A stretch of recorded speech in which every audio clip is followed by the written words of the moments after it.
This is Changing Channels with Larry Walsh, the Channelnomics podcast that connects you with channel chiefs, thought leaders, and executives about what it takes to get the next generation of tech to market. Here's your host, Larry Walsh, the CEO and Chief Analyst of Channelnomics.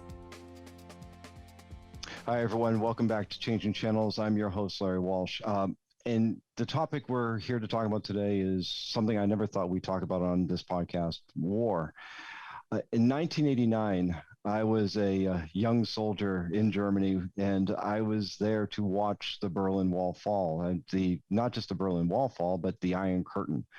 And over the last 3 decades, we've lived in what's been the liberal order of the world, where we thought that we were beyond the ills of military conflict. Even though, yes, I know some of you will say that, we've had plenty of wars since then, Afghanistan, Iraq, and a number of other skirmishes around the world. But this is a bit different. This is one that is actually resetting the global world order. And it's not one that we've actually have a rule book or a playbook for. One of the things that's happened following the Russian invasion of Ukraine was the imposing of sanctions. And what followed sanctions, which is something that is in many governments' playbooks when situations like this happen, is that Western companies, and particularly technology companies, withdrew from the Russian market. Some did it in protest. Some did it as a result of following the restrictions based on sanctions. Some just thought the entire thing was staying in Russia was untenable. And one of those companies was Acronis. Now, Acronis didn't have a lot of business in Russia, but it does have a number of people who are of Russian descent and Ukrainian descent. And in fact, as a European company, a European company, it's headquartered in Singapore, but has a substantial presence in Switzerland. They are hugely impacted by what's happening in Ukraine. So we thought it'd be a good idea to hear from Acronis about what is happening to them as a company, them as their people, and what they're doing to help. I have the great honor of welcoming our guest, Patrick Pulvermueller, the CEO of Acronis, to talk about what is happening with his company as a result of the war in Ukraine. So Patrick Pulvermueller, thank you for joining us here in Changing Channels. Larry, pleasure to be here. Thank you for having me. No, I really appreciate you taking the time out of your busy schedule. Let's start with the decision that Acronis made immediately after the onset of hostilities in Ukraine. You're one of the many companies that suspended or pulled out of their operations in Russia. You made a very public announcement about that. Can you tell us a little bit about what that decision-making process was like? Yeah, I'm happy to explain you a bit. What you have to know is that, we were founded in Singapore and we are headquartered in Switzerland. So the two most neutral places on this planet. And frankly, we suspended and stopped our sales in Russia already in 2017. So we haven't sold any product into Russia for almost 5 years now. Mm-hmm.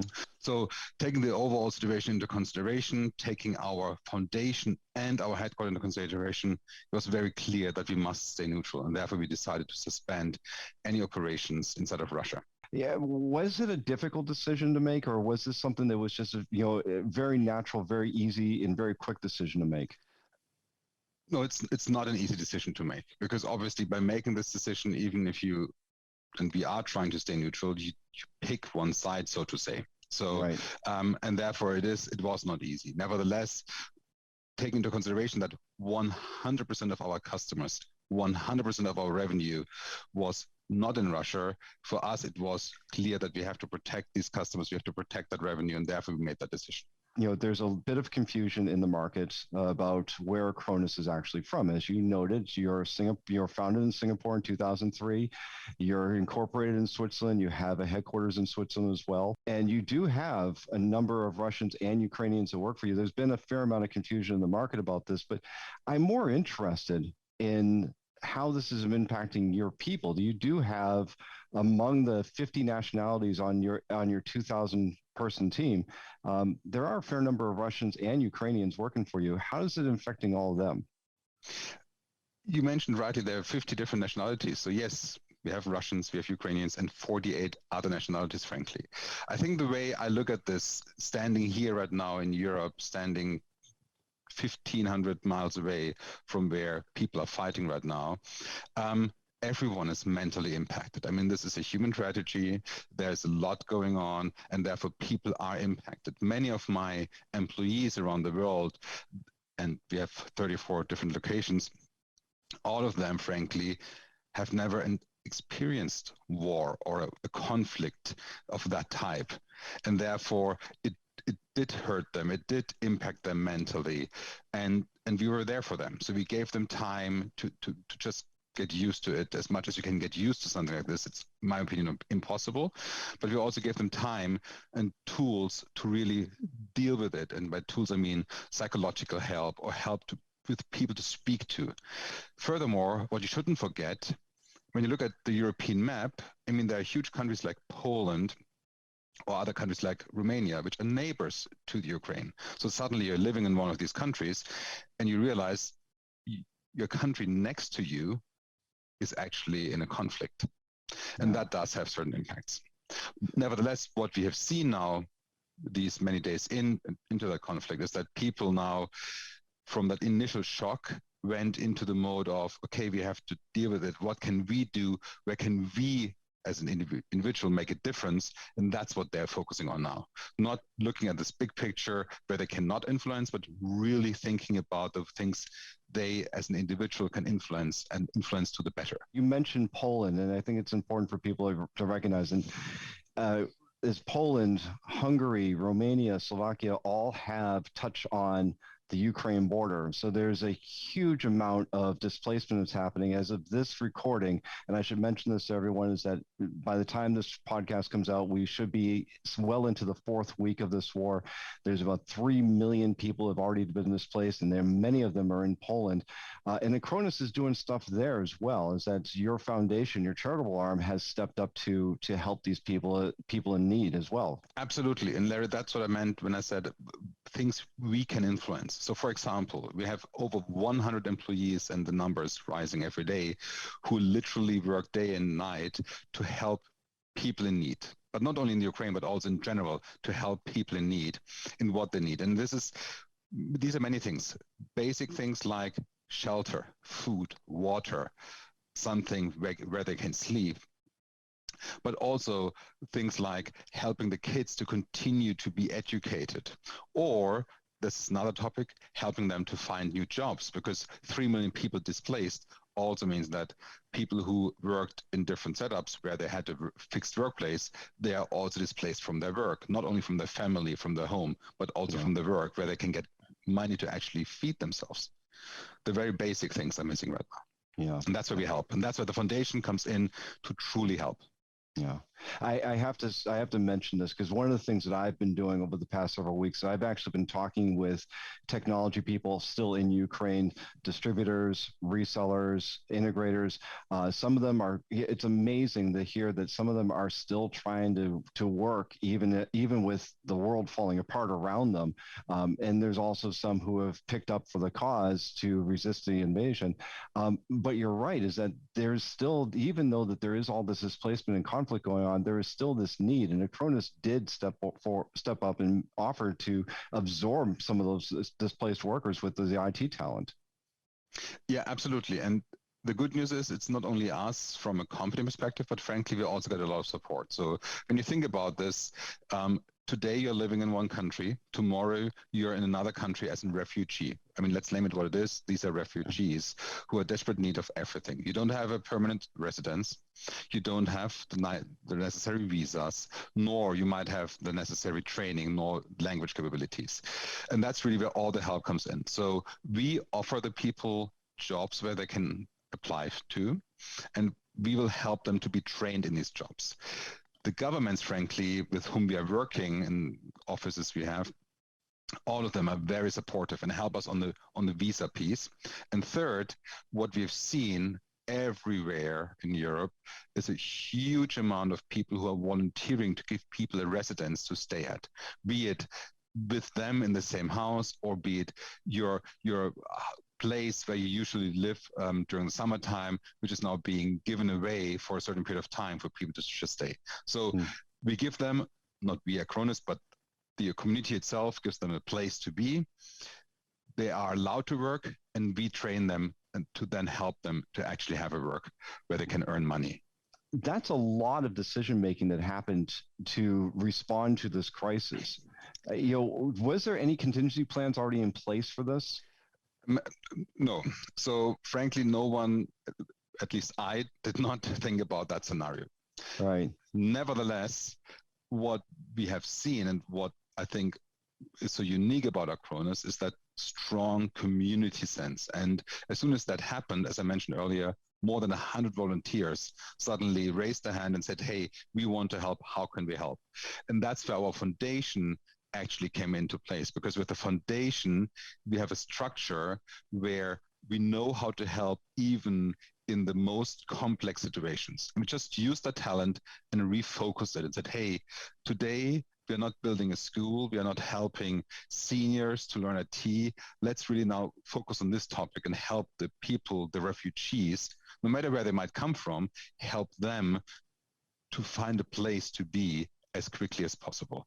So we leveraged our tools and we leveraged our knowledge, frankly, in that regards. Yeah. But no one planned for that scenario, to be frank.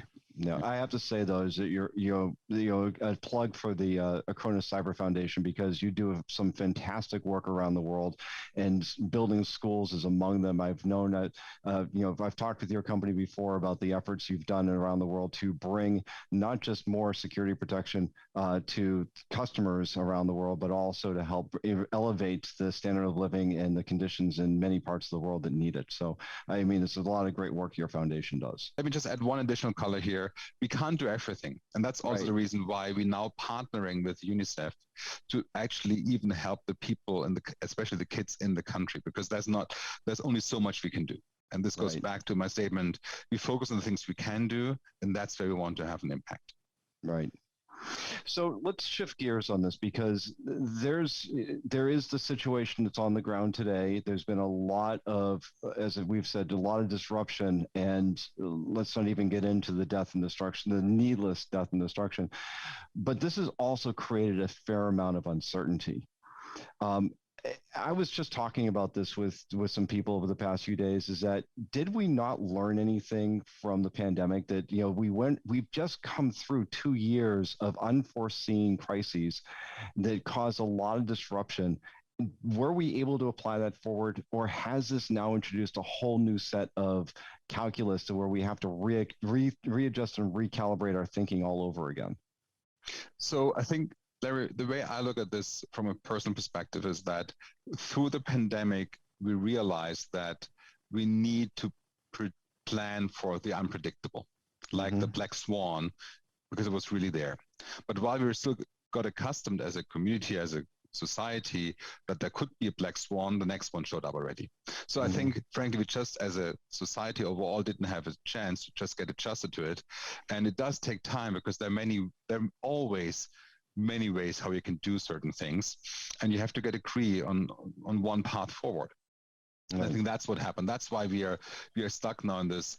We went from one supply chain disruption to the next, and right now, while we're speaking, we know about all these significant supply chain disruption in China because of the zero COVID policy there. So I think this is just something where CEOs like myself, who lead large organizations, just need to think more in extreme scenarios and prepare for them just in case. And it looked like this was just saber rattling, that the Russians were posturing, trying to extract some concessions from NATO and the West and Ukraine. I was asking around, and the number of companies that were saying they were quietly doing some contingency planning, they were small in number. Now we're looking at this saying, okay, exactly what you're saying, you can't afford to ignore that. I'm also interested, though, is that this is having a ripple effect. The sanctions are, not just impacting the Russian economy, but they are also having a ripple effect, as you said, through the supply chain disruptions, the lack of flow of material goods into European manufacturing is really going to have a disruption in the economy. Economists that we talk with tell us that American and European, the U.S. economy could see a 1% decline in GDP. Europeans could see a 1.5 to 2 point decline. What's it like to actually see all of a sudden, you're not even into the year yet, and now your financial assumptions may be thrown off completely again? So I don't know the answer to that question for a very simple reason. In the industry we are in, we see the quite opposite. So we see actually significant increase in demand. What I do know from my friends and family who are to some extent impacted, all of them have, during the pandemic, started to plan for more worst case scenarios. And therefore, they are now prepared for it. Through the pandemic, you once experienced that immediate impact to your supply chain. You've experienced this. So you now know how to deal with it because it's the second time. Different root cause, but still the same outcome. Your supply chain is immediately impacted and it gets to stop immediately. So that's what I see. So I see a lot of people who say something like, not again, for different reasons, but at least they now know what to do to keep the business running, to deliver the goods and services they want to deliver. Right. There are very rare edge cases I'm aware of where companies really, really struggle. Yeah. And yes, you do experience in Europe significant increase in gas and oil prices, which have strong impact on certain industries. But on the other hand, also the governments, what they did learn through the pandemic, some better than others, on how to react and make sure that these sudden impacts do not result in a domino effect by stopping them through certain help, be it monetary help or other relief. Yeah. And that's what I see right now. Yeah.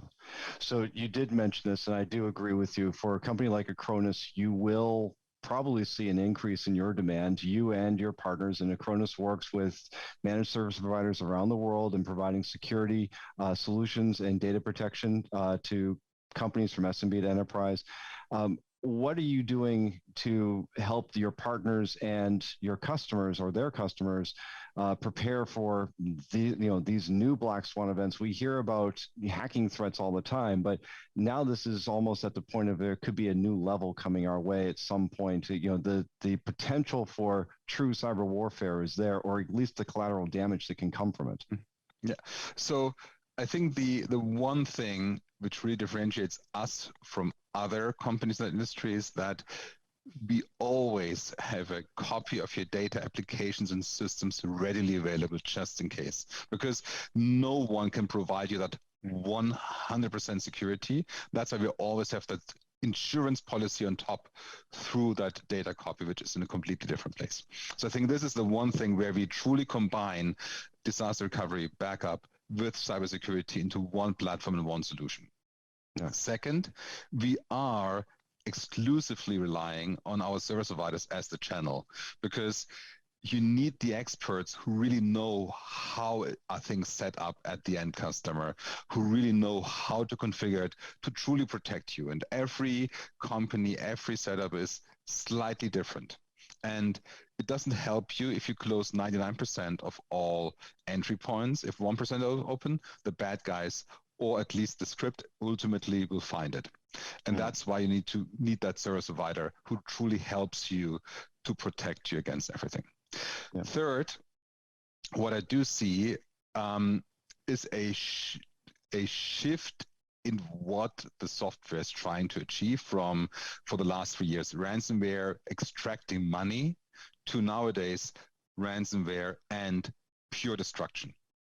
And that's where, again, our first point, the data replication, comes into play, because if someone is just looking for destruction, there's no way to get the data back, even if you want to pay them some money, because you can't pay them anything because there's no ransom asked for. And that's where really that data protection comes into play and is a core theme of what we are offering and why our solution protects you so much.